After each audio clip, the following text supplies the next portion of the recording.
Tomorrow I'm going sailing, but today I notice a lot of people have expressed a lot of interest in my windvane self-steering and asked me to do a little feature on it. So let's have a look at that. Okay, so there's the beastie. Let's just move the solar panel out of the way.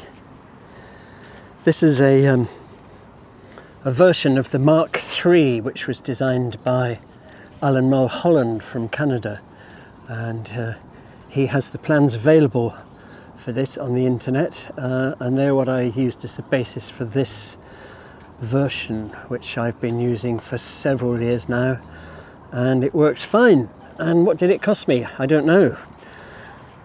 About £200, I suppose. Majority of that cost was for the stainless steel, because that is all 316, although there's evidence of a little tiny bit of surface corrosion there. It's not a problem.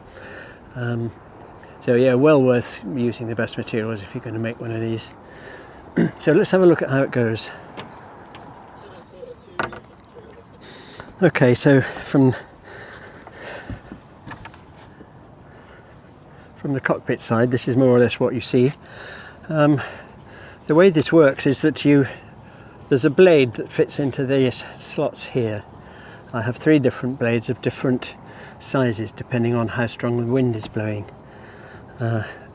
And you line up the blade with the wind so that when you've on the course you want, by rotating the thing. I've made this kind of pulley around the bottom end here, which allows me to do this from the cockpit. It's not always very comfortable leaping out on the back here, especially in the dark when there's a lot of wind. So what you do is you face the vane into the wind so that it's upright. So normally we prevent the vane from moving with these blue cords at the end. That's to stop the vane from having any unwanted input into the steering business. But when we want to steer with the vane, we simply unhook it and on this side let go, and now the thing is quite free to move, as you can see. And down here we have 2 little pulleys, these ones here. These are positioning of these is crucial because they must be in line with the pivot of the rudder. Otherwise, as the rudder turns, you will get an alteration in tension. Now, these are not as tight as a bow. Actually, they might be a bit loose at the moment. But those pulleys turn the effort of these cords into the right plane for operating the windvane control there. If you have a look up from above. Alright, now we're looking down. We can also see this is the same thing. So those 2 cords simply come up here, run over this pulley, round the other side, through the hole, and then finally into this little jamming cleat. So we can alter the tension on this simply by just pulling that a little or slackening it a little. It is quite possible to get this too tight, because the essence of any wind vane system is that it needs to have no friction in it. So now we can see how it's working, hopefully. God, I've got to be careful not to drop this in the water, haven't I? So you can see as the wind vane moves, it's also moving the trim tab on the back of the rudder.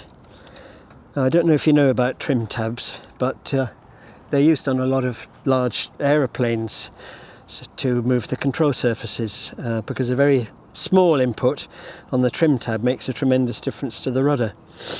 So let's see what happens. Supposing we've got we're lined up. Well, we wouldn't be lined up because that's going head dead into wind, isn't it?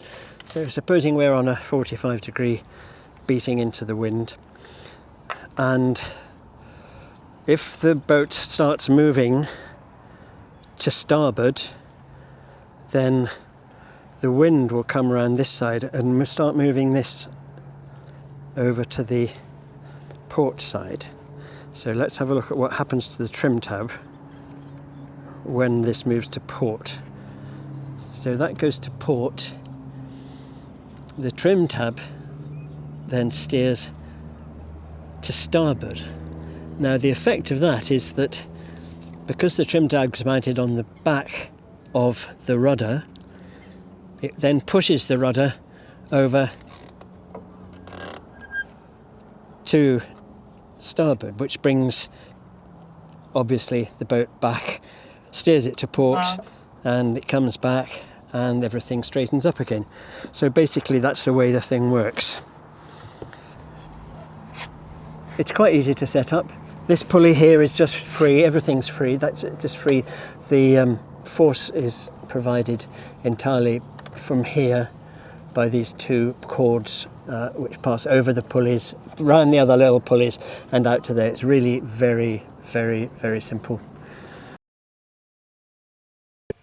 And here, rather out of context, is a view of the actual trim tab from an earlier video, in case you didn't see that.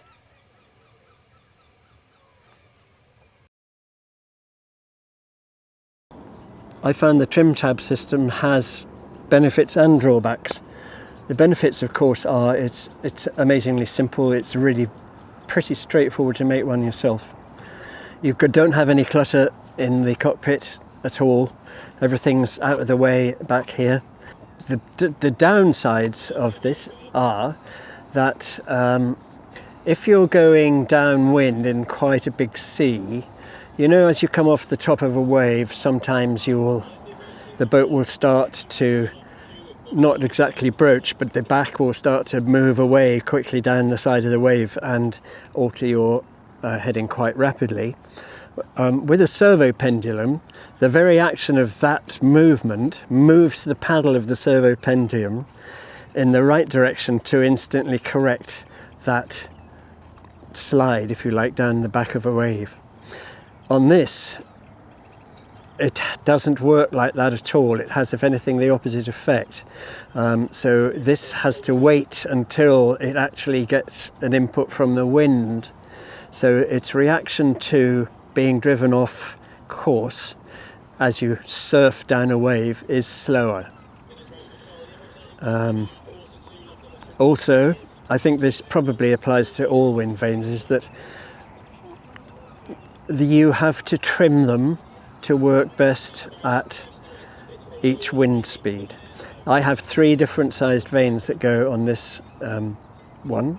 A great big one, which I use most of the time, a middling one when the winds are like over 20 knots, and a small one which I've never used yet. So that would be for when it's really, you know, mental. And I try not to go out when it's mental. So there we are. The next step, I think, is to show you this working under sail. That's interesting.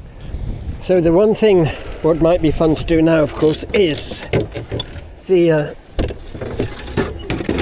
let's see if the wind vane will steer us heading straight downwind like this. It doesn't always like it much, but let's see how we go, shall we? Right. Put the panel out the way a sec.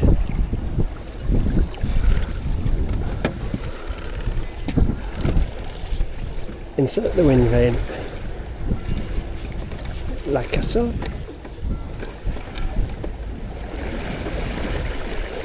If we can. There it is. That goes in there and then it hooks on. Oh, we're going dead downwind, so first mistake you can make is to have the wind vane pointing the wrong way. So this is the front. That needs to be facing the wind. So basically we're going to go over there somewhere until she's pretty upright. Okay, let's release the hands. So that's taking the lock off the vane. Let's just make sure that clip closes. We don't want it falling off. Okay.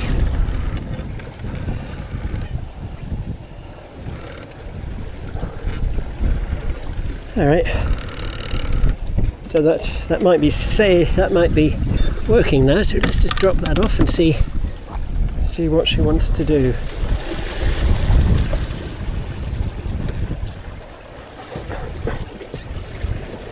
All right, setting the steering.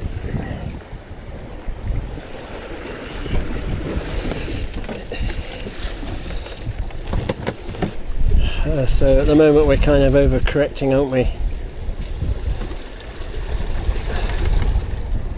Going from one side to the other, so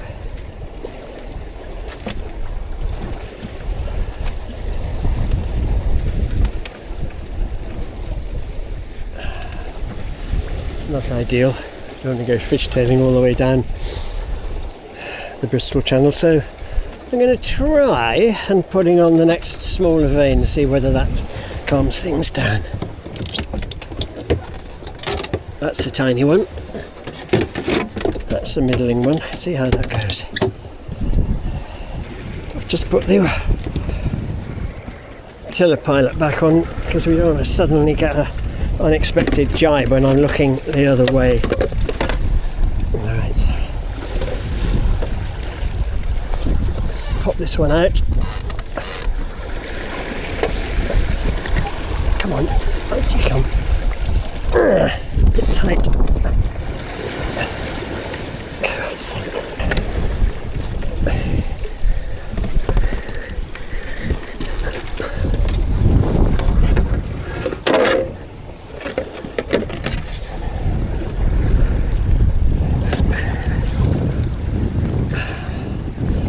I might just have to use this slot a little bit, I think.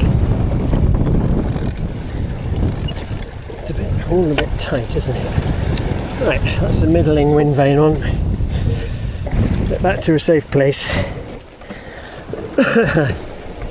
Put that away before it falls overboard.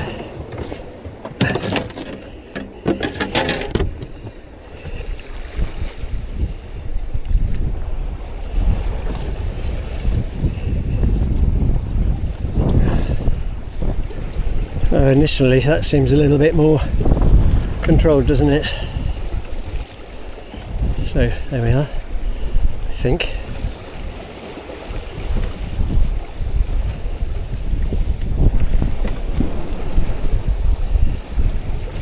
Yeah, it was alright, didn't it? Everything powered by the wind, hooray. You New York girls, can't you dance the polka, yes away.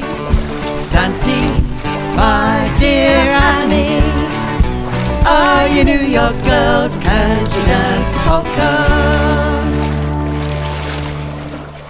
It's always nice to have a bit of dolphin company.